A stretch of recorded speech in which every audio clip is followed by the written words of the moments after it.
Are we here?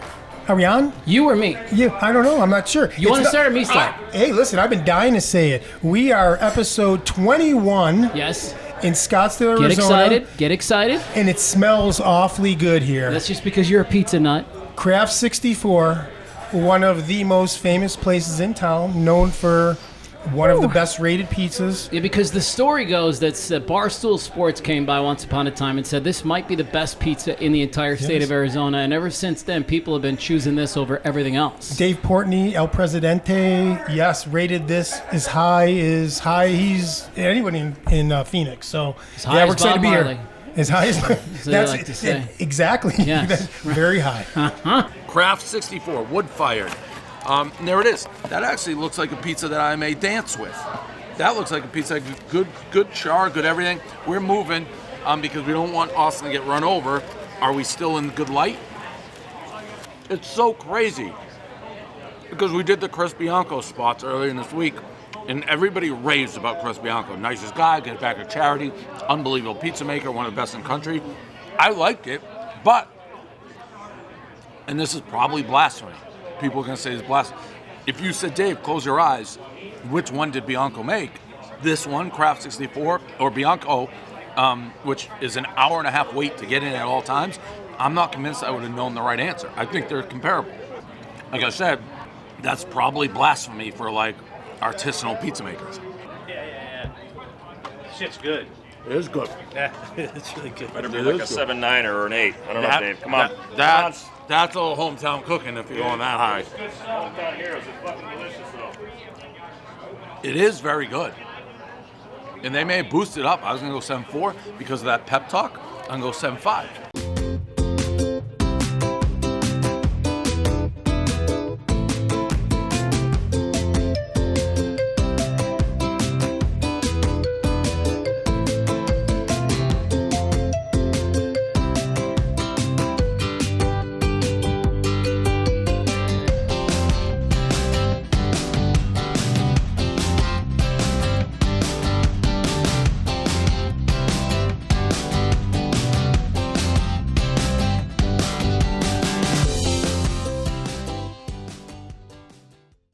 Do you want to know what it takes to be on the Darwin Wall team?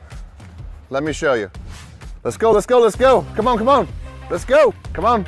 There we go. Hurry, Joe. Let's go. Let's get that alarm off, bud. Yes! Okay, guys, trivia time. What type of countertops are these? Chad. Granite. Wrong-o. Brooke. Caesar style. Winner, chicken dinner. Well, today we have an incredible show for you. Dr. Robert Todd Hurst is going to be stopping by. This guy has a concierge practice in Scottsdale. It's a longevity practice. So by the end of today's podcast, everybody's going to have a really clear idea on how to add 10 to 14 healthy years to their lives. Looking forward to that. Yeah, me too, because don't you think that this is the generation that's going to get it a little bit different? We're not going to do it the way our moms and dads did. Yeah. We're not going to be the old people that can't move, that can't go anywhere, that can't get on the floor and play with their kids. Hell no. Right, we're already into it. They're already making changes now, and they're on top of it. We talked before the show, and I've been doing it for a decade. Yeah. Already. Prepping, So we'll get Hursty on the show. We'll get Kelsey Lamper on the show from the City of Scottsdale, and we're going to find out what she's been up to. But first, we're going to sit down with the author of a brand new book called Bulletproof. I'm holding it here in my hand. It says Bulletproof, Healing After Gun Violence and Trauma. So obviously today, this is going to be a really light conversation.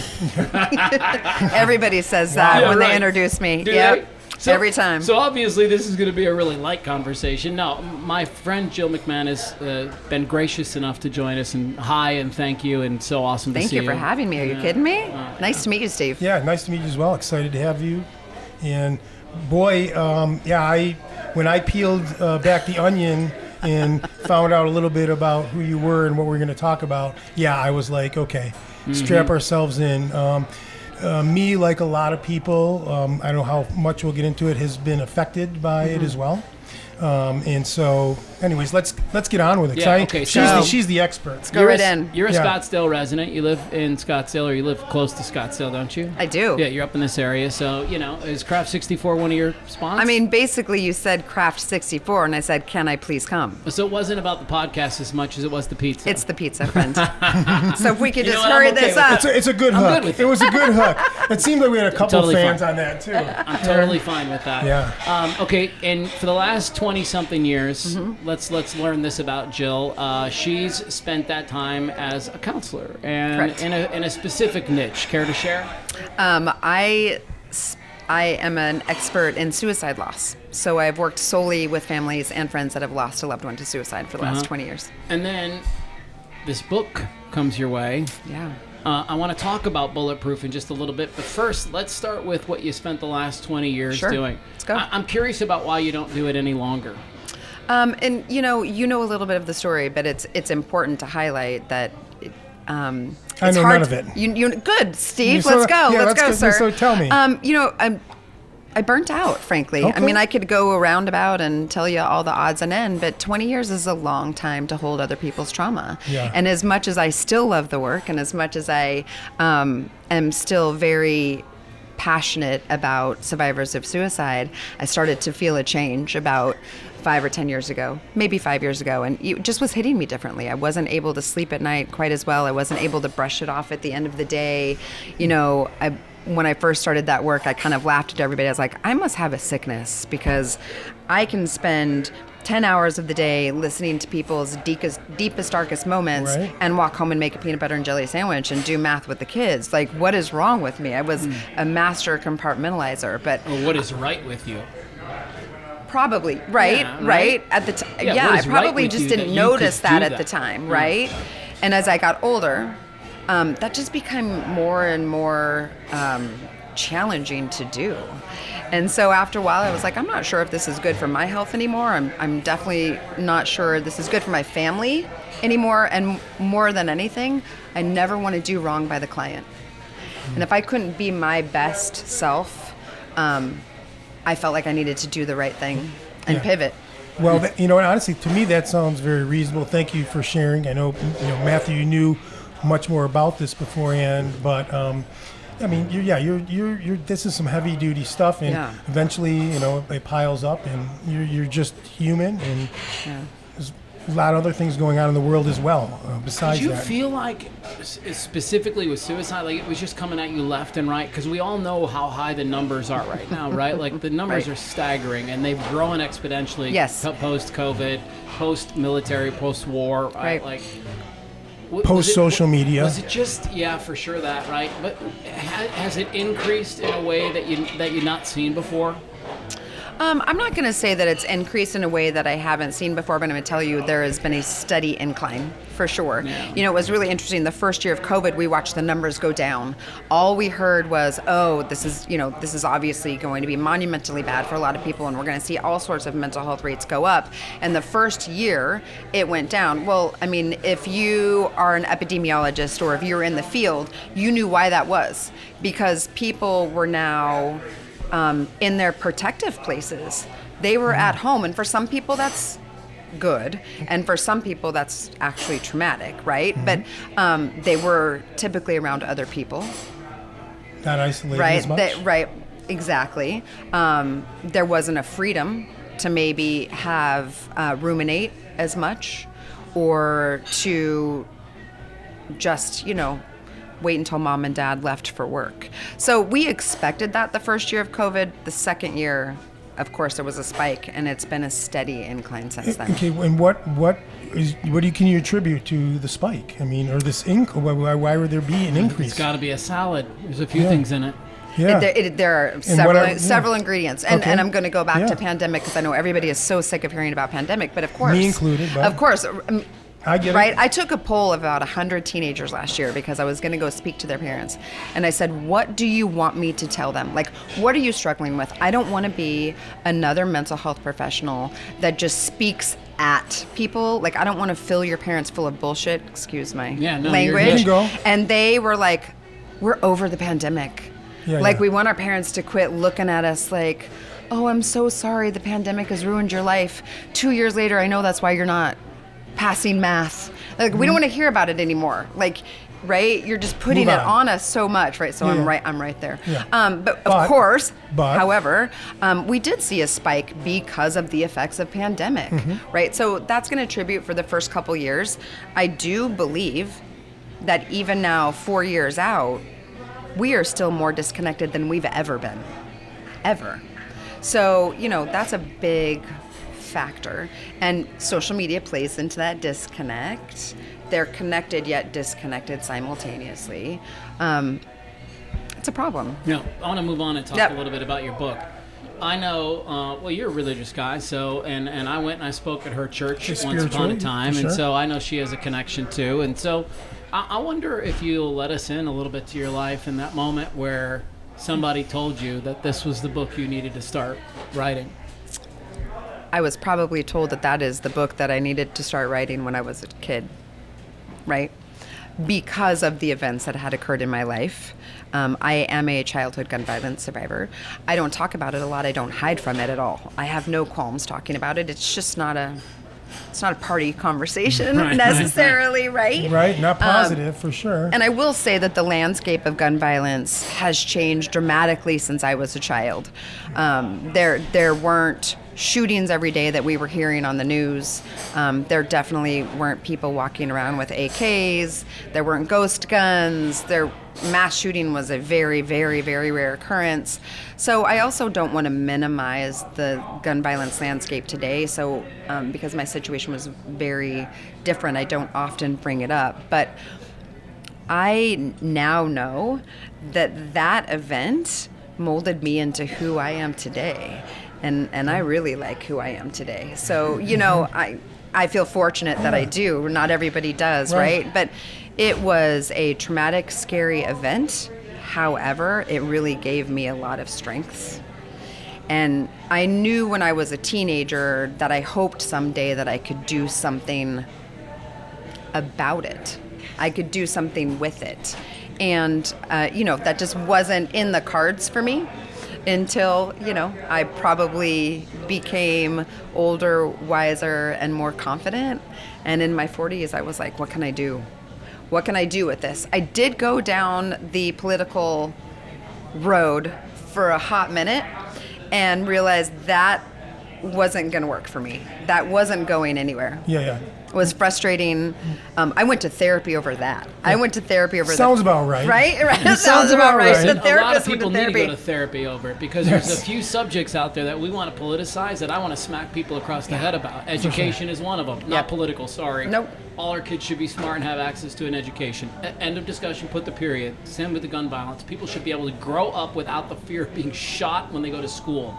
Period. Put the period. That's it. Right. Yeah. End of discussion. We don't have to talk anymore. So that was my first attempt. My first attempt in my 30s to 40s was, okay, I'm gonna do the advocacy part. I'm gonna do that. I'm gonna walk in. I'm the triple threat. I'm a gun violence survivor, I'm a mental health professional, and I work with the suicide survivor population, and 51% of suicides are by firearm. I'm like, so people are, I'm different. Steve, I'm different. Yeah. I'm You like, seem- people are going to listen to me. Yeah. Like, I got a thing. I'm listening. I'm all ears. Yeah, right? And it went nowhere. I mean, I hit so many walls, and I was like, oh, I can't. This is going to give me an ulcer. Like, this isn't the way to do it. So I backed away for a while, and then after I closed my doors, I was like, this is what I was meant to do. I Now's just the didn't time. realize it before. That's Yeah. what I was meant to do. So as you research and you get in and you write this book called Bulletproof, Healing After Gun Violence and Trauma, is there anything in the pages that you didn't know before you started writing it? Yes, because I only knew my perspective, right? Okay. Of course, I had perspective of clients. The book is not about me. I make sure everybody understands. This is not about me, my healing. I didn't need to write this book to heal. Done that, been there. This book is about. Actually, people say been there, done that. Damn it. It's okay. I just wanted Did I to say correct done you. that, been there? She's did. different. It's fine. She I already like said it. she was different. She Hey, just said a Matthew, few minutes Steve ago. was listening. Thank you, sir. Yes. I am different. I'm just mixing it up. So whatever. I wrote this because There's nobody I'd rather eat a meal with than Jill McMahon. he's trying to make up to me right now. Just gonna say Are you that. buying? Yes. No, he's not. I always Okay, buy, so don't No, we flip. Anyways, go ahead. Okay. I will say that I do feel like there is a big gaping hole in that culture and in that world. I mean, I think exactly what Matthew just said. Unfortunately, in our society, when an event occurs, it becomes political almost immediately, right? We go into what was the shooter like? Where'd the shooter get their weapon? And who was responsible? And it goes straight into politics, and we lose the survivor. We stop talking about the survivor. Nobody leans into that discomfort. And so we have, if the statistic is 54% of the population, United States population, has reported that they have been impacted in some way. Yes. You were one of them, by gun violence. So if we have 54% in 2023, we have a growing population that's not being cared for or possibly just given attention to or healed in a manner. So this book That's isn't so effective. much about, gun violence, right or wrong, No. guns, right or wrong. No. This is about what's happening to the families after the situation takes Yes. place. And Thank how you. they move on and how they can get through this thing, And, right? and that's really one of my first questions. And, I want the audience here, any unexpected ways of healing? I'm sure there are many that you've experienced in the Ayahuasca. families. Psilocybin. That was a serious question. Oh, I know it is. And my job is to make people laugh. So, Steve. Well, no, because that could be a serious answer. That's It very well But could it's be. not. Yeah. But that is not the answer. It's not her answer. For the record. Yeah, it's not her answer. Unexpected ways, they're not going to be. It's not going to be what people want to hear. It's being brave enough to talk about it, to bring it up, to not crawl into your shell, to not live into the fear. And the book goes through how trauma actually changes the brain. So to me, that is, I think the golden nugget is that the correct phrase? Yeah, Golden the nugget. golden nugget. Just checking. You got that just one making right. sure. Never know. That's Matthew kind- goes, check. that's one and one. The golden nugget is just not leaning into the fear, and I give you examples of how the brain actually physically changes in a scan after a trauma, specifically gun violence. Like, it actually changes the way that the brain functions. So by validating that, all of a sudden a gun violence survivor doesn't feel crazy anymore, right? They're like, oh, no wonder I can't leave the house. No wonder every time a siren goes by, I feel like I'm gonna vomit. No wonder, every time it's dark and rainy and I hear the wind blowing, like I did the night of the event that took my friend, or that I was standing outside of the bowling alley. No wonder I have a trigger response to that, right? So I just kind of like, it's written for the survivor and their caregivers, because I do believe that the caregivers are kind of the population that people forget about. Well, I think that's what's changed, is that people have been open enough to talk to you about it. Like, you're sharing those stories. My experience, straight out, has been that people do not talk about it. Right. It was shelved, and and that was kind of that. And if you kind of knew about it, you didn't know many details. It took years for people to really know the story, and I'm not even sure the whole story is there. I don't think anybody has stood up and actually went from beginning to end. But I don't think that's probably uncommon. Well, Jill writes about that in her Yeah. book. She says that's actually the best thing to do, is to never talk about it ever again. Nope. But let's just be honest. Yeah. Like when my dad didn't die from gun violence, but even like death, that's what happens, man. 100%, In so many guys. families, like somebody goes and then nobody knows what to do. We do nothing. We never say their name again. We never talk about them again. We don't do the things that are actually going to help us heal. Yeah. And you guys need to remember, back in our day, I mean, you gave a prime example, but even with your dad, back in our day, our parents thought that they were protecting us, right? It was, I'm not going to damage them. The more I bring it up, the more I'm going to be responsible for damaging them. So if we just move on, the less bruised they're going to be. And you're saying that's not true? Absolutely not. No. Yeah. Right, it's unresolved trauma that turns into a whole host of things. I mean, Dr. Hurst later, I'm sure, can comment, it turns into physiological responses. Right. That's just one of them. It turns into broken relationships. It turns into distrust. It turns into trauma responses that you don't even recognize because you thought you were just fine, right? Yeah. Yeah. So times have changed. People are beginning to talk about it, but I want to encourage that more and more because there is still a stigma because of the political angle. There is still a stigma. Yeah, I don't know if it's political. I mean, and my situation absolutely was not political. It's Right. it's I think there's shame that people carry. I think families carry the guilt that I think probably a lot of things. I mean, I'm not directly going to say that this was my case, that situation, but why didn't I help? I mean, what didn't I see? What didn't I do? So there's guilt, there's shame, Right. and I don't know. I should I have don't know. protected my loved one. Yeah. Did I miss that boat? Maybe if I hadn't asked him to go to the grocery store that night, right? Maybe he wouldn't have been involved in that road rage incident. I mean, so here's an interesting example, and it is in the book, so you've probably seen it. But years ago, I was called by a woman. And she said, at that time, I was just working solely with survivors of suicide. And she said, I don't know if I have the right person, but I don't know what to do. She's like, my husband is experiencing an incredible amount of distress, and I don't know who else to call. And I was like, okay, well, he's obviously still alive, right? So she probably is calling the wrong person. But she said, he is the maintenance worker at a local apartment complex. And there was a suicide by firearm on campus, and he was tasked with going to clean it up. And my man has not been the same since that day. He is the shell of a human being. But because he was not directly impacted by that event, by that suicide, he feels so much shame and guilt, like he does not have the right to be damaged, to be hurt, to have a trauma response, to be shaking, to not be able to sleep at night because he didn't lose a family member. Right? That's a great example of shame and guilt. Right. But in my eyes, he's a secondary victim. Right. Absolutely. Absolutely. Yeah. I hope that a lot of people who found just a little sampling of this today will dive in with Jill and pick up a copy of this book and maybe go see her speak when she has an engagement. She's on my other podcast, Learn from People Who Lived It All the Time, because she's got so much to offer in the space of grief and suicide and gun violence and all the things. But as we wrap up, what's the lesson? When people are done reading this book, if you've done your job, there's a thing they should walk away from. You're not alone, and there's a lot of hope, and there's joy on the other side of this trauma. There's real fulfilling life of joy on the other side of this trauma. Okay. I love it. Final questions from you.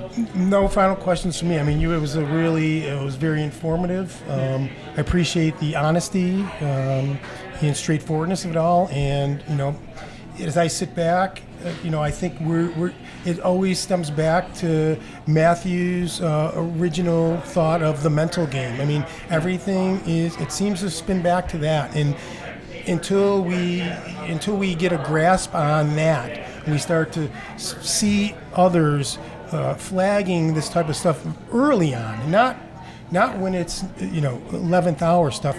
Very early on, when we should begin, like we talk about this day and age, there should be resources to start. A lot of times we know the people. Sometimes we don't, but we do know some of the people. It's hard, man, because people that are going through it up here, they're so good at hiding it.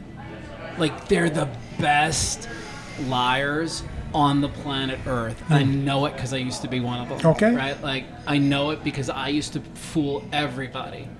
And then it got to a point where you just couldn't fool anybody or yourself anymore. Well, and I really won't say too much more, but you bring up a really good point. Think about the first responders. Think about the EMTs and the fire department and the detectives and PD, and you think they're not impacted?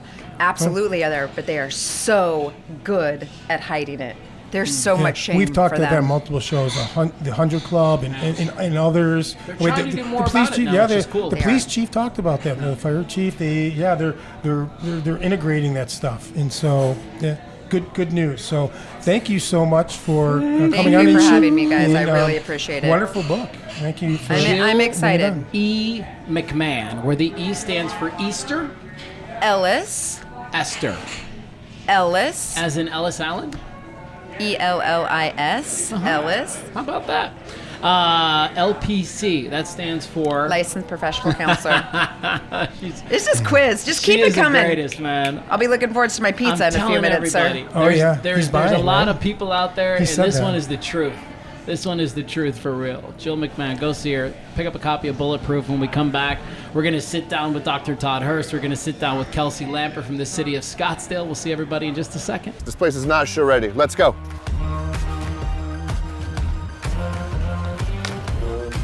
All right, guys, open house time. Let's get those signs out. Let's go, let's go.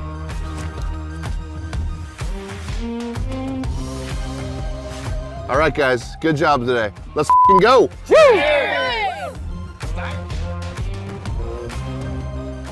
Welcome back. It's our Move the Needle podcast. We're live at Craft 64 today up in Scottsdale, home to the best pizza on planet Earth. So people are saying. At least in Phoenix. Listen, here's what I know. It was good enough for our next guest to arrange a date here once upon a time, right? And so maybe that's something that comes up, maybe it doesn't. Kelsey Lamper works with the City of Scottsdale. She's in their adaptive rec unit. Program? Yeah. Yeah, okay. And so we're going to talk a lot about that kind of stuff here in a minute, but let's start with the Craft 64 date. Now, I know you're married now, so was it Okay. that guy or were a different guy? Tommy's not listening. And she his asked name him, was and Tommy. and she asked His him to the name was date. not Tommy. And she asked him to the date. I didn't. No. He asked you, I he thought said, that was No. part of the story. he said, let's I- meet at Craft 64, and it was one and done? Yeah, it was. Okay. It was a great food and beverage experience, but not a great guy experience, I guess, because it only happened once. It's so good, isn't Come it? on. I mean, how could you, yeah, I mean, the setting is perfect, too. We were just over by the It bar. is. It's the quality of the dude. Have you met Kelsey? Yes. He wasn't up to standards. Not up to snuff. Exactly. He wasn't up to standards, so we have to get rid of him. Yeah, good. Moved on. How long have you been in your role with the City of Scottsdale? Yeah, coming up on 2.5 years here. Okay. Well, this is good. This is good. And first up, before we get too far down the road, I do have to apologize to Kelsey. You know, I'm dealing with this ear situation, and so for those of you who are watching on the YouTube, I have this gigantic white bandage on, and so I'm sitting in a position to try to hide it. Yeah. However, it's forced Kelsey into a position where we are not showcasing what she believes is her good side, This is my good side. Yeah. and Yes. I do feel terrible. In fact, I have offered to switch seats with her, but she's been gracious enough to say, let's just push through. And you put on the Calvin Klein earpiece, too. I noticed that the designer ear, Yeah. that's a little fancier than the I last just one. want to know why somebody in the world hasn't invented a bandage that isn't as bright and white as this thing Designer. is. Like, how come we can't have a nude Skin color? color. Yes. Call They do it for Starkist. Band-Aids? Yeah. Come on. Yeah. All right. Yeah. So 2.5 years ago, you get roped into the City of Scottsdale. What leads I you do. there? What leads you there? What led me there was first an internship at Ability 360. It was actually formerly known as ABLE, Arizona Bridge to Independent Living. And I think one of their operations guy is going to be on one of your shows now. But I was there, Gus Lazar. Yes, yeah, coming right up, on. Yeah. So he's at Ability 360. I was there for 7 years. Then I moved to Nebraska for my husband's job. I'm from Iowa, so not a huge difference, right? And then we decided to move back. And this position with the City of Scottsdale and Adaptive Recreation opened up, and it was a perfect fit since I have a background in working with people with disabilities. Why? Why did you choose that line of work? What is it that you're wired to? Yeah, well, I actually started in recreation when I was a teenager, and I saw the value in recreation, and I wanted that people to have that experience, everybody to have that experience. So I studied therapeutic recreation in my undergraduate degree. So really finding that therapeutic element in play, recreation, sports, there's so much value in those things. Was there somebody you saw growing up that required assistance or had an ability or disability that sparked this for you, or do you just have the kindness? You know, Or are you just not Mother Teresa over there? Not really. I'm definitely not Mother Teresa, but I knew that I wanted to go into something that had to do with recreation I or love it. sports, play, and this opportunity. You know, I was looking through the line of degrees, narrow it down to recreation, learn a little bit more about TR, therapeutic recreation, and knew it was right for me. Yeah, that's so cool. I remember back in 2008, Steve, I was in Milwaukee, Wisconsin doing a morning show. And we got approached by this organization called Possibility Playground. Have you ever heard of them? No. So they get the community together, and in 7 days, they build a completely accessible playground experience. Wow. Like, for anything and anybody. So, can't see? Fine. Can't hear? Fine. Can't walk? Fine. Can't do this? Fine. Need a fine. Right. Anybody can do something on this playground. And so, for 7 days, we didn't play music in the morning, and we just literally talked to people, and we said, hey, we need so-and-so nails down here. Hey, we need 4 more hammers down here so we can finish this thing. Wow. Hey, can somebody bring lunch? The crew is hungry. And in 7 days, we built this completely accessible playground, and that was my first experience being in and around and seeing the value of a space like that. Right, exactly. You want all kids, regardless of their physical or neurodiversity, to experience things that any kid experiences, right? But beyond that, I want them to experience it together. I want Yes. them to experience it with kids that don't have the same limitations, because that's how we get it figured out. Inclusivity. Yes. And one thing we're really working on in the city of Scottsdale is, as new playgrounds pop up or as we make upgrades to playgrounds, that we include accessible elements in that. Just because there's an accessible element doesn't mean that people without physical or neurodiversities can't use that. It's just that people with those diversities can enjoy that with their peers. Okay. Steve, where do you want to go? Really, my question was about building that culture of inclusion. I mean, besides you have, again, there's the physicalness that Matthew's talking about, you guys have but then building that culture of inclusion and then partnering with the community. And I know there's outreach, there's other organizations that you work with. Can you tell us about those? Yeah. I think a natural segue might be to tell you a little bit about our programs and how we partner with the community. So one huge aspect of what we do is Special Olympic sports. And it was so funny. We just had the CEO on like 2 days ago. Oh my gosh, Jamie. Yeah, of course. Jamie, yes. And it was so funny walking in here, and immediately I noticed one of our Special Olympics swimmers. What's her name? That. Yes, her name is Kelly. Kelly, yeah. And she Kelly. just wailed Where out is at she? you. Oh, Where is yeah. she? Yeah, maybe we should have her Have on. her on to say hello. She would really like that. But we have 9 or 10 Special Olympic sports each year. And that is a relationship with Special Olympics Arizona. So Special Olympics is very broad. Special Olympics Arizona. And then within that, we each have delegations, different areas. And we are in the Four Peaks area, and we're the Scottsdale Bobcats delegation. Okay. Bobcat Nation, defend the den, right? Okay. Protect the shield, as we say. Okay. We have a mascot and everything. Right now Nice. he's sleeping in the mountains, but with the Bobcat, Bandit, but with Special Olympics, we do rely on some community partners. Silverado Golf Club is excellent at they treat us so well. They let us use their golf course. And another example is a Bolero. I don't even know if it's called Bolero anymore. Via Linda Lanes, Bolero. Oh, yeah. Probably Bolero. I think they're Yeah, all they moving changed. towards something like that. There you go. But they treat us really well. They let us use their a lot of fun, facility. too. Yes, Everybody with our loves that. Special Olympics bowling program. So we do rely on a lot of community partners So what are you working to on execute. right now that's exciting for you in the city of Scottsdale? Like, what's got you guys' attention? So right now we're in the middle of planning our polar plunge. Max is in. Yeah. Steve, you in? I've done one before. Don't want to do one again. One and done. I got asked to do one in Milwaukee one time in Lake Michigan, and I was like, I did one in a Tough Mudder. There's actually ice. I had to go jump in a vat of ice water with ice cubes and swim under a tunnel and get to the other side. I'm going to talk to Dr. Hurst about that. I thought I was going to die. I know. I came up. well, we're really selling this for you, aren't we, Kelsey? Right. Well, I won't be doing anything like that. Don't go but in. If you see ice cubes in the water, don't go in. Put it that I way. will be raising awareness, raising money for Special Olympics Arizona. I'm sure it'll be 55 degrees. degrees? It'll be 60 degrees. Okay, That's 60. really cold for 60's water. cold, yes. Yeah, that's really cold for It is. water. So my plan is to just take the plunge Nice. and I'm out. You'll make it. Right? Yeah, I'm out. Yes. You won't but it's spend for 3 minutes in there or anything like that? It's for a good cause. Absolutely not. Not unless Kelly, my swimmer, does it for 3 minutes. Then I'll do it. You will. Yeah.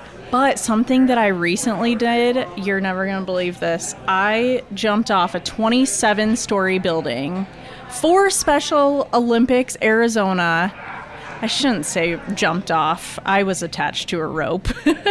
But Bungee jumped? it was to raise money and awareness for Special Olympics Arizona. They do it annually off the Cityscape building in Phoenix, and it's called Over the Edge. I love it. So I've done crazy things for charity. I've jumped out of airplanes. I rode a bull.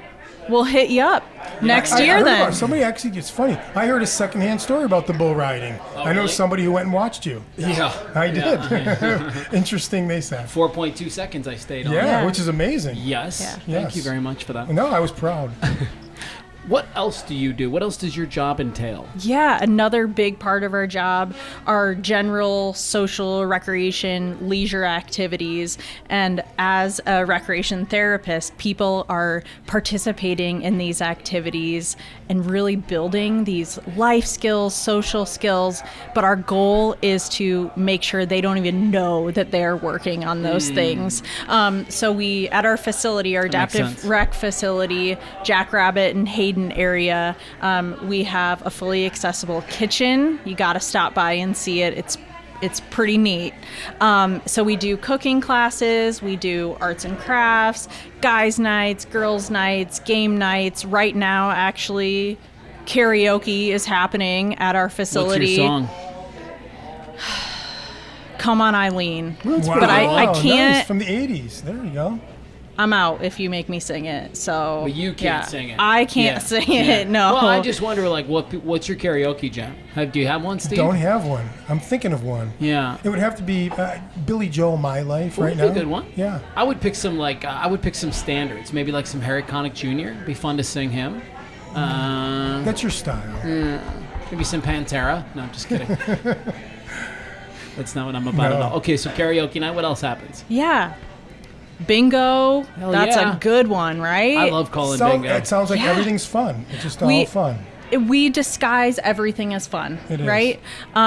We do outings, like we took a group to the zoo, took a group to the trampoline park, indoor rock climbing. Yeah, we do all the fun stuff. So if I do I have to live in the city of Scottsdale to No. kind of like, join the bandwagon, jump on the bandwagon, be a part of what you guys are building? No, we serve people from all over the valley. City of Scottsdale residents get a slight advantage. They get to register for activities 3 days ahead of time, and they do fill up Seems fair. fast. There's a huge community need for this, so it does fill up fast, and that's really the only advantage for Scottsdale residents. But we have people from Chandler, Phoenix, Gilbert, Glendale, everywhere in the valley. In a lot of ways, it feels like the city of Scottsdale's ahead of the pack in, certain categories. Where are they in this category? Like, how do we stack up against other major metropolitans in terms of, our adaptive recreational opportunities? We aren't necessarily competing with other cities in this arena. We all have the same goal. Other cities do this well as too. That's a nice way to look at it. Like, it's not a competition. We're all trying to get the same goal. Yeah. Exactly. And if some of our athletes, some of our participants move to another city, we try to connect them with an adaptive recreation program One big in family. in that city. Yeah. With Nice. Special Olympic sports, that has really prompted us to have great relationships with other adaptive rec programs, and we're constantly in contact with them. What are you doing with this? What's worked well? What challenges do you have? So we do work closely with other cities too. I'm going to ask it, Steve. What Yes. challenges do you have right now? Yeah. Like, maybe there's somebody in the audience Sure. that's like, hey, I could help you with that. Yeah. Yeah. Challenges, as I alluded to before, wait lists. So we don't have the staffing resources right now. You need people. We need people. Qualified people? Yes. Yeah. Okay. This is something that AI is not going to take over, right? We need human beings. We need yes. human beings for these programs. So I would encourage people to support in ways like at a local level, voting for people who support these programs, right? Who will allocate resources like funding and staff to these programs. I would say that's the biggest thing you can do. I've got my personal hat on saying that, right? Right. And I'm thinking conversely, we'll put the posters on all the bus stops of the people that don't support it, so we can let people know about that as well. That seems fair. Yeah. Seems fair. All right. You want to ask the signature question? I mean, before we let you go, I want you to dig up that the story of that little engine that couldn't, that did. Tell us about that one of those athletes you've seen that everybody said, shouldn't it be here no matter what, couldn't do it, and not only did that, rose to the occasion. Whew. Oh boy. There's a lot. So I have one athlete in mind. She's on the autism spectrum. Okay. ASD, autism spectrum disorder. And because of that, she really struggled to stay in a sport or really any commitment for long. She never really stuck it out because of her challenges. And I just happened to be her Special Olympics swim coach. And at the end of she stuck it out. We had some hurdles, but she stuck it out. That's mean, putting hurdles in the pool. I'm just kidding. She's like, oh. I ran the 100 hurdles in high school once. There's a reason the coach didn't put me in the 100 hurdles ever again. Therefore, she didn't throw them in the pool. No, all right, so exactly. She's in the pool. She's working through the metaphorical hurdles and makes it to the end of the season. She makes it to the state competition, and afterwards. Sorry, I don't remember what place she got. Probably gold, right? But her mom came up to me afterwards in tears saying she has never made it through an entire season or an entire commitment of anything. It's all thanks to Kelsey right here. Bravo. Not just me. There's a team behind bravo, me. But thanks. Then that's what I was looking for. That's the story of inspiration. Of course it is. I love that. But that's something that it's really qualitative, right? Mm-hmm. You can't necessarily put a number, a quantitative data measure onto that success, and it's really important to tell that story. It's every person is important. So that was super important to them. That's why she does the work she does, right? Yeah. Because every person is important. Yes. We need to find ways to be inclusive in these spaces, and play should be the one place that everybody gets to go. That's a perfect example of the impact that sports and recreation has. That's it. Something that we think is so small. Yeah. All right. I love it. Kelsey Lamper, City of Scottsdale, thank you so much Yeah, for thank being on you. our podcast, helping Thank us you. understand what's going on at the City of Scottsdale. And before we wrap this up, I do have to say you guys met my goal of having me be a podcast guest. It's been my life dream. Wow. So thank you. Yes. All right. I want a high five. I'm a podcast junkie, Yes, so I you love are. this. So now, this is so good. There Yeah. you go. And you did amazing. So this is something that you shouldn't be afraid of. Okay, I'm not afraid. Go. I love you it. don't seem afraid. I love it. Thanks, guys. All right, we're going to take a Awesome. quick break. When we come back, we're going to sit down with the one and only Dr. Robert Todd Hurst of Healthspan MD. This guy is just breaking all the barriers when it comes to healthcare, especially in the space of longevity. Before we break, quick thank you to Brooklyn V's, quick thank you to Darwin Wall Real Estate, and then, of course, our host today, Craft 64. Craft 64 for sure. Welcome back. It is segment number 3 of the Move the Needle podcast. This is episode number 21 live from Craft 64. Still Steve. smells good, just as good as we got here. I have to be very honest with you. While we were talking to Kelsey, I was being knocked out by the smell of marinara and garlic and cheese. Oh, dude, what was it? Somebody brought a. Somebody was there making somebody brought something, a salad? man. Yeah. And it was I a didn't. lot. It was Yeah. a lot. That wasn't a pizza. It was a side order. Is that what it was? Something. It smelled so good it distracted good. me, but I found my focus again. Okay. We're going to sit down with somebody I really have a lot of admiration for, and I've been thinking about how I want to tee Dr. Todd Hurst up to our audience, and I think I'm going to put it out like this. A few years ago, I had the opportunity to speak at a banner event, and in the crowd was Todd. Todd came up to me after we talked. Long story short, I'm now one of a patient. Like, I go to Healthspan MD. A few years ago, we're in a meeting, and I sat down with him, and I very candidly told him that the biggest fear that I have in my life is that my kids are going to watch me die like my dad died in front of me. That's my biggest fear in the world. And after a few minutes and some tests and some of this other stuff, Todd looked at me and he said, I believe we're going to remove that from your equation. He doesn't even know this. The power of that sentence was transformative in my life. Immediately, I'm at the gym every single day. Immediately, I'm starting to make changes in my diet. And so I don't know if I've ever told you that, but you really did turn a light on for me, man, and you really projected me down a path of longevity. So thank you very much for that. Oh, man, how grateful I am that you shared that. Like, this is why I do what I do. In being able to give that hope to people that oftentimes, heart disease is a scary thing. I mean, it's still the number one cause of death, right? Terrible things happen to people. What happened to your dad, unfortunately, happens 1,000 times a day in the United States. And most of that is preventable. And so when I get to, in front of people who are interested in their health like you came to me, picture of health, right? There was nothing. You're in shape, you're active, you're slender, you're all those things. But we realize, hey, there's some genetic things here that if we can optimize. I really do believe that we took that possibility off the table for you. Isn't that incredible? Yeah. What kind of freedom is that for somebody like me? So now your Healthspan MD is birthed, it's booming, it's great things happening there, and basically that boils down to this is a longevity practice for people like me who are interested in adding 10 to 14 years of healthy living to the human experience, if you will. That wasn't always the case, right? Like, people used to die early, but now people are living longer, and more people are interested in staying healthy longer. You've said this several times. 80% of the things that kill us are preventable.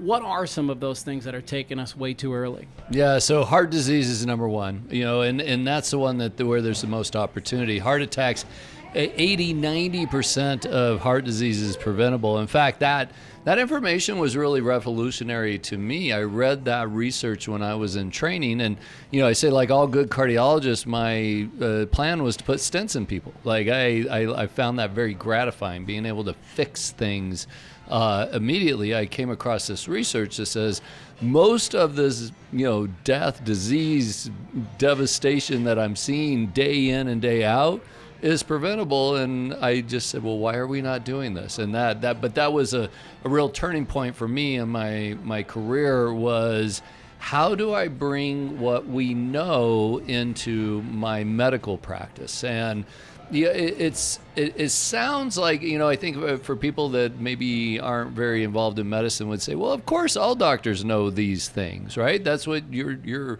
healthcare should be about, health. Well, the reality is, my 4 years of medical school, 3 years of residency, 4 years of fellowship, I learned how to take care of sick people, like almost all doctors do. That's what the system has created, and we're really grateful for good. that piece. But we're really good at taking care of sick people. I mean, things that are done now, cured, treated. HIV. Like, when I was in high school, that was a death sentence. Now it's a chronic disease, right?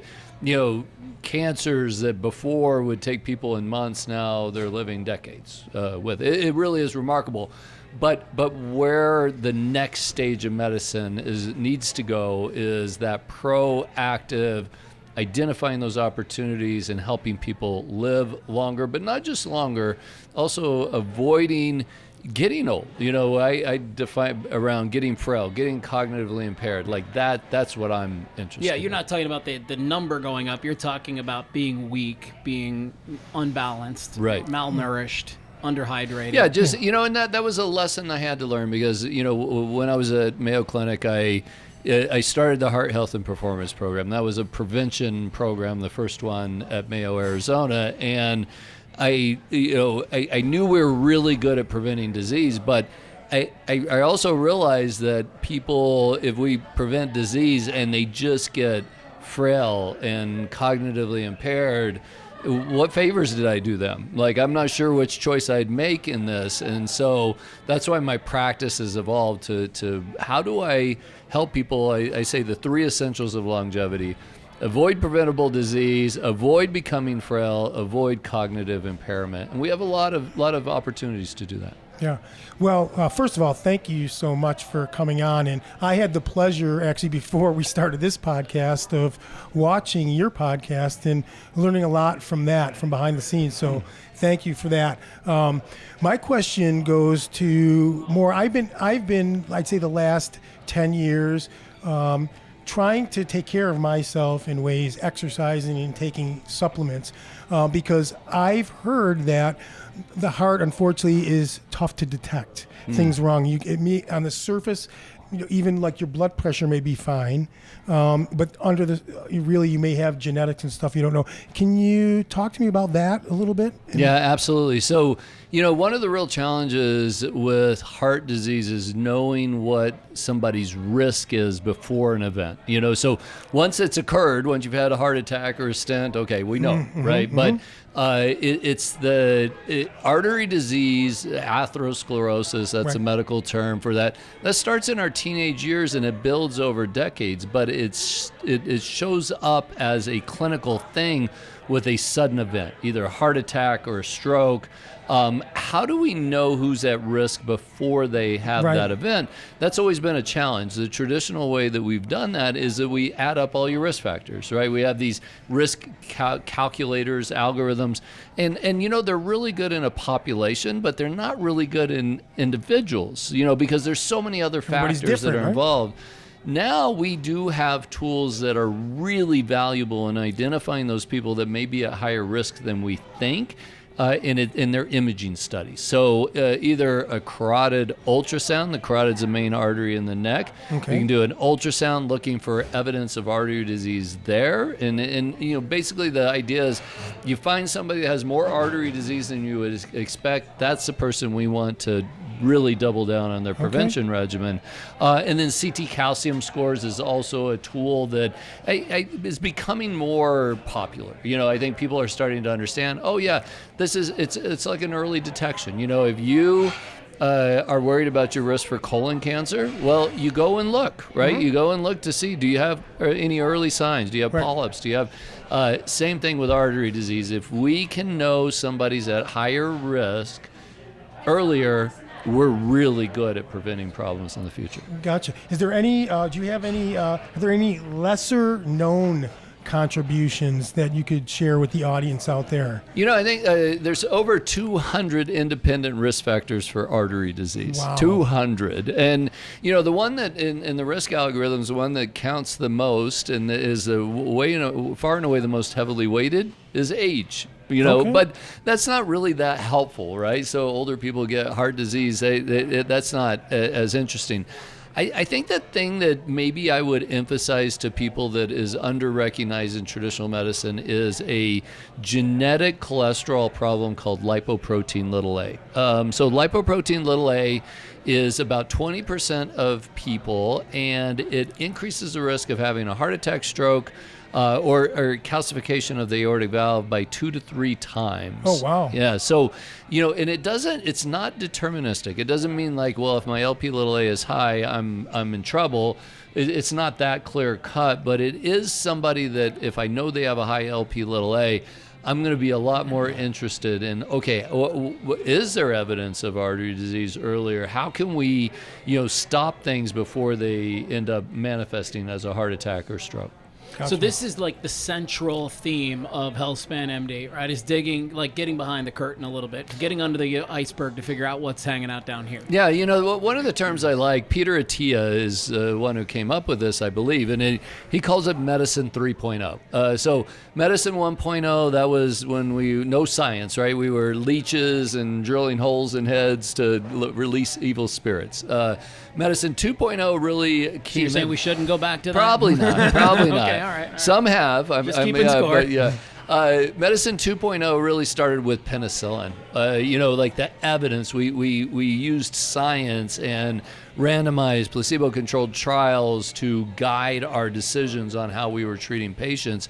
And that's been remarkable. Like, life expectancy increased by decades. We're able to treat things. It used to be pneumonia was the leading cause of death. That's not the leading cause of death anymore. Like we've, the work that's been done in TB and lots of different areas. But now medicine, where medicine 2.0 has been, not serving people is missing those opportunities to stay healthy. Medicine 3.0, take advantage of what medicine 2.0 does well. So if you're sick or you're unlucky, medicine 2.0 needs to be there for you, but going beyond that to actively look for those opportunities to stay healthy, that's a future of medicine. That's my practice. So what Healthspan does, and if I can just brag on the practice a little bit, is they have this longevity assessment that they can put people through. And what's brilliant about this whole idea is that you're handed your opportunities at the end of it, like I was, right? You're handed a whole list of here's what you can do to hang around in the game longer. How many people do you hand that list to and they're like, oh, shit, I can't do all this, man? Like, this is what? It is. What's the one thing I have to do? It depends on the individual, and I think that's part of the process in the assessment as well is, is this somebody who wants to say, okay, I'm to give it all to me, or is this somebody that says, okay, let's start with this and then let's work on that? And I will say oftentimes almost all of us are, let's start with one thing, frankly. Like even if you want to start with 10 things, it's start with one thing. Actually, can I just jump in, because that's one of the questions I had. Can you give us one simple science-based thing that people can do, just one thing? Yeah, so, I think almost everybody has a keystone factor that is most important for them. The issue is it's unique to each individual.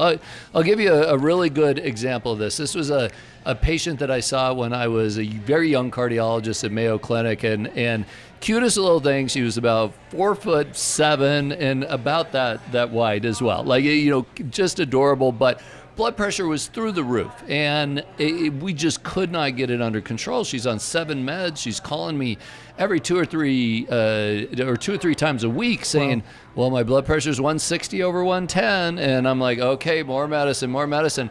And she kept saying, look, I know I need to exercise. I know I need to lose weight. I know I need to eat better. And I would say, yeah, you do. Like, if you do that, we could minimize these medicines. But we just weren't making progress. One day I'm walking down the hall of the clinic there, and I hear this horrific snoring, like rattle the walls type snoring. I'm like, oh my gosh, where's that coming from? Walk in, there's my patient laying on the couch, passed out, snoring. I'm like, maybe she has sleep apnea. And sleep apnea wasn't as big of a thing then. It was relatively early. Well, sure enough, of course she did. She got diagnosed. She got treated. I quit hearing from her. I'm like, well, what happened? I'm a little worried. I had my secretary call, like, are you okay? She's like, oh yeah, she said she's fine. She's doing really great. I see her about 6 months later, walk into the room, and I thought I was in the wrong room because she's lost 40 pounds. She's on 1 blood pressure medication. She'd been seeing her primary doctor, and they'd just been taking away medicines. And it was the sleep apnea. So when she got her, her and I were saying, oh, her problem is her nutrition and her exercise. The problem was her sleep. So that's the answer to your question. The one piece of low-hanging fruit is the sleep. So, and I will say, there's a nutrition, physical activity, of course, are going to be a factor for most people and an opportunity. But it's really surprising to me how often sleep and stress are underlying drivers of things that have to be addressed before the rest of it can fall in. They're all related. You had that experience. You sleep better, you feel better. You feel better, you exercise. You exercise more, you want to eat better. They all feed each other, but there's often a keystone habit or factor that if we get that right, everything else starts to come together. Interesting. So how do you test for opportunities? Like, what do you guys do that's a little bit different than, because what's interesting about you, Dr. Hurst, is that you are a cardiologist, but your practice is a lot more than that. Yeah. It's like, that's just a piece of the puzzle. Yeah. So, we do have a lot of experts in our practice. We have an internal medicine specialist who, is really good at the early detection, cancer screening, hormone health, supplements, other kidneys, livers, looking at those factors. We spend a lot of time talking about metabolism in our practice and assessing that. So metabolism, in basics is just how we convert food into energy, but metabolic disease is, I think, arguably the biggest problem in healthcare. So metabolic disease, it goes by a lot of different names. There's insulin resistance, there's prediabetes, diabetes, a lot of different ways to describe this, but the essential factor is we're not efficiently taking energy and we're converting it, or food and convert it into energy or storing it in a healthy way.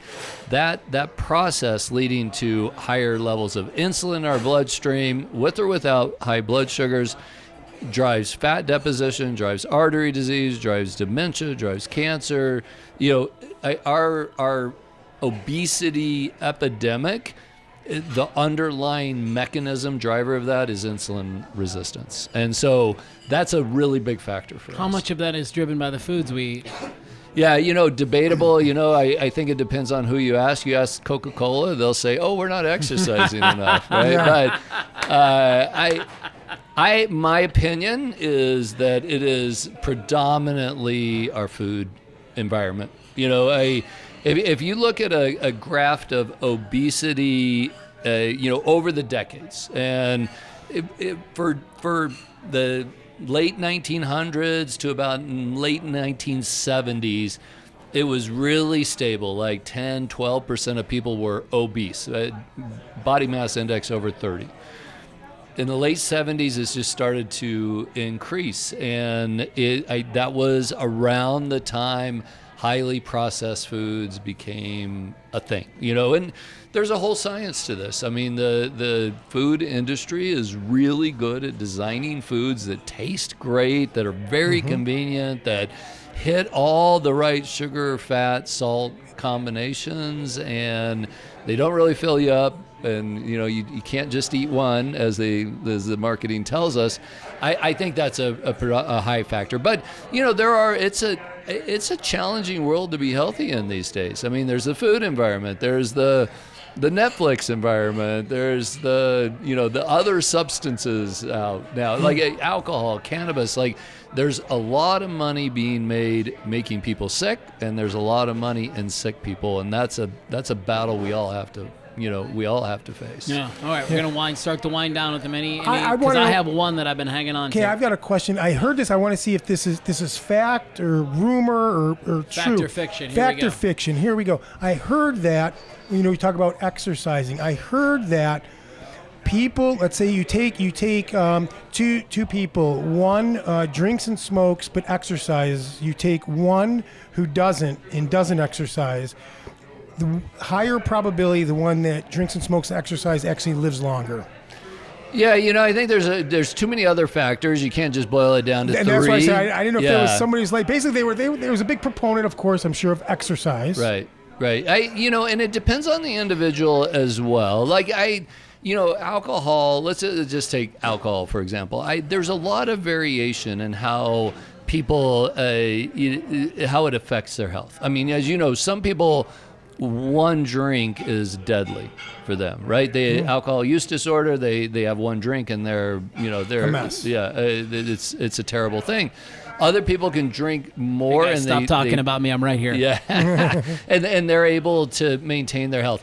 I guess where I would go with that topic is exercise is the fountain of youth. Like if you said what's the most powerful tool. Again, it's going to be unique to each individual, but if we took all comers, the answer more often than not is going to be physical activity. Okay, so there was some chops behind that statement. Right. Well, I've heard several people that have been on the Healthspan podcast that have talked about that, and they've all said some version of start adding muscle. Like, start getting strong right now. And in fact, I go to the gym most days, and I'm not even there to like feel healthy. I'm there just to like not be frail and unbalanced when I'm older. Yeah.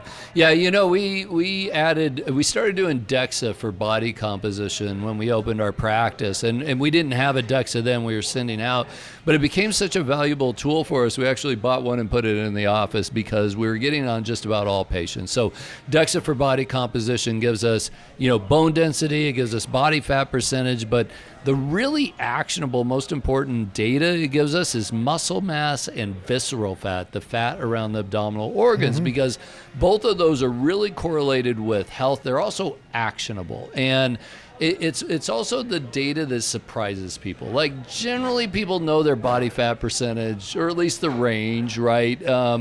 But when it comes to muscle mass, a lot of times people are surprised, both ways. Sometimes it's pleasantly surprised, sometimes it's not. But it's a really important opportunity. I will say, like, for example, I have a number of vegetarian, vegan patients who have been that for decades, and it's been a really great diet for them, and they're very slender, and their perception is, well, my diet is the best, and I'm the healthiest for me, but when we get a DEXA and they're very low in muscle mass, then they need to rethink that. Like, okay, well, maybe I need to, I don't want to start eating T-bones, but I want to get some protein in my diet, right? So I use that data, the lab tests, the blood sugar, insulin, cholesterol, the DEXA, body composition, the fitness data. Those are results that then I can use to guide that individual on what's right for them. You know, because the one size fits all, oh, well, you should have, one drink a day, and you should exercise 30 minutes, and you should, do 10 bicep curls. And, all of that may or may not be true. But if I can look at your results and say, you know what, Matthew, your muscle mass is a little bit less than optimal, let's dig in. Like, let's look at your diet. Where's your protein? How much are you getting? When are you getting it? What about strength training? Is that something we need to prioritize? So I think looking at the results gives us a lot of guidance in what's going to be right for that person. You know what's exciting for me? I've got some results to share after the show. I actually have a lot of those. I got, like, maybe about a week ago, got on one of those machines and told me all that, the InBody machine. It's probably the same one you have. So, no, InBody's different, though. InBody's an impedance device, so it sends a little electrical signal through you. Not as accurate? Well, it's not. It could be. Like I had an impedance device, and then I gave it up for the DEXA. It's a lot more variable on hydration. Yes. Yes, I do know that. It would change 3 or 4 percentage points in a day sometimes. Yeah, I did hot yoga one morning, and I did it, and it threw it way off. Yes. And so I was I went there dehydrated. Basically. So the DEXA is considered more the gold standard for body composition. But good to know. If the InBody is still valuable information with those categories. Yeah, I'll share some with you. Maybe you got some insight from me after the show. Yeah. All right, there it is. You can get some free advice here. Hopefully I don't become a patient. Todd's got a He's got another patient tonight. Yes. Healthspan MD. That's where I'm going to send everybody right now. Go to the website. Just start poking around a little bit. He's got the Healthspan podcast, which is fantastic. He just sits down every week with the most incredible, brilliant minds. And I mean, you must feel like I do. How much have you learned since starting that podcast? Oh, it's right? amazing. Yeah, we've really been blessed with, guests that are just so insightful, have a knowledge base that, it's like I can't wait to ask the next question. Yeah. I feel like I read a new book every week when we're in there recording. And then, it's like I'm just getting into it, and all of a sudden it's over, and I'm like, wait, I had 10 more questions. Yeah. Thank you, Dr. Robert. Thank you. My pleasure. Thank you for having me. Yes, awesome. What a great show today, Steve. Awesome show, Isn't really. that fun? Yeah, exciting. A lot of information, and a lot of people doing some great things. Let's call it what it is. Yes. Thanks again to Jill McMahon. The new book is out. It's called Bulletproof. There's Kelsey Lamper from the City of Scottsdale. Next week, we're going to take a break and head on down to Ahwatukee, our stomping grounds. Yes. We'll be down there for the 100 Plus Women Who Care event. Joan Leafman's going to be our guest from the Corbin's Legacy, and Jody Polinsky will be there from founder of Lost Our Home. It should be a great show. We look forward to seeing everybody next week. Yes, thank you.